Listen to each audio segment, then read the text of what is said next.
মঙ্গলবার দুপুর তখন 1:30 রাঙামাটি কাপ্তাই উপজেলা ও চট্টগ্রাম জেলার রাঙ্গুনিয়া উপজেলার সীমান্তবর্তী দিয়ে বয়ে চলা কর্ণফুলী নদীর উত্তর পাড়ে ফেরি হতে নামার জন্য অপেক্ষা করছেন রাজশাহী নাটোর হতে আসা জুয়েল এবং সিন্ধু আবেদ। তারা প্রাইভেট কার নিয়ে বান্দরবান জেলা হতে কাপ্তাই উপজেলার রায়খালী হয়ে ফেরিতে উঠেছে ওপারে চন্দ্রঘোনা দিয়ে চট্টগ্রাম শহরে যাবার জন্য।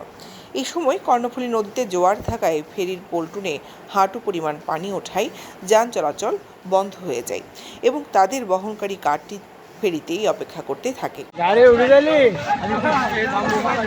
এছাড়াও ফেরি হতে কর্ণফুলী নদীর উত্তর পাড়ে ওঠার জন্য বেশ কয়েকটি যানবাহনকে ফেরিতে অপেক্ষা করতে দেখা যায়, কিন্তু ভারী যানবাহন ঝুঁকি নিয়ে তীরে উঠতে পারলেও অনেক যানবাহনকে কখন ভাটা পড়বে তার জন্য অপেক্ষা করতে হয়।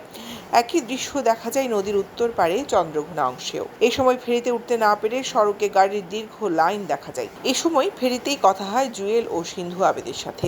তারা বলেন, বান্দরবান হতে চট্টগ্রাম রওনা হওয়ার জন্য ফেরিতে উঠেছি, কিন্তু এই পারে এসে জোয়ারের কারণে পল্টনে পানি আসায় আর উঠতে পারছি না। আমরাও আটকে আছি, আমরা এখানে যেতে পারতেছি না, তাই গেলাম।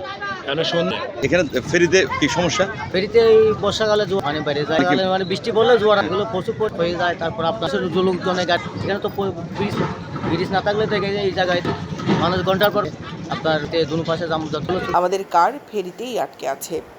কথা হয় ট্রাক চালক আমজাদ হোসেন ও সালাউদ্দিন এবং সিএনজি চালক জাহাঙ্গীর আলমের সাথে।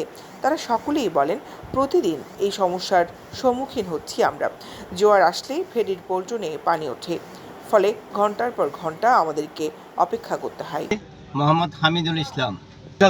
আমরা বসে আছি, চলাচল করার সময় জোয়ার বাতাসে ফেরি হয়ে যা, পানি হয়ে যা, তলায় গেলে গাড়ি নষ্ট হওয়ার আশঙ্কা।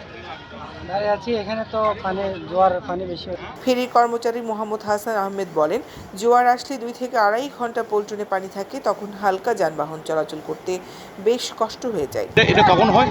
জোয়ার আসলে জোয়ার বানার পানি তো এখন পানি পড়বে, পানি কমে যাবে, জোয়ার উঠলে পানি। প্রসঙ্গত, চন্দ্রঘোনা রায়খালী এই ফেরি ব্যবহার করে প্রতিদিন পার্বত্য চট্টগ্রাম এবং চট্টগ্রাম জেলার শত শত যানবাহন চলাচল করে এই নৌ রুটে। দৈনিক আজাদী নিউজ ডেস্ক।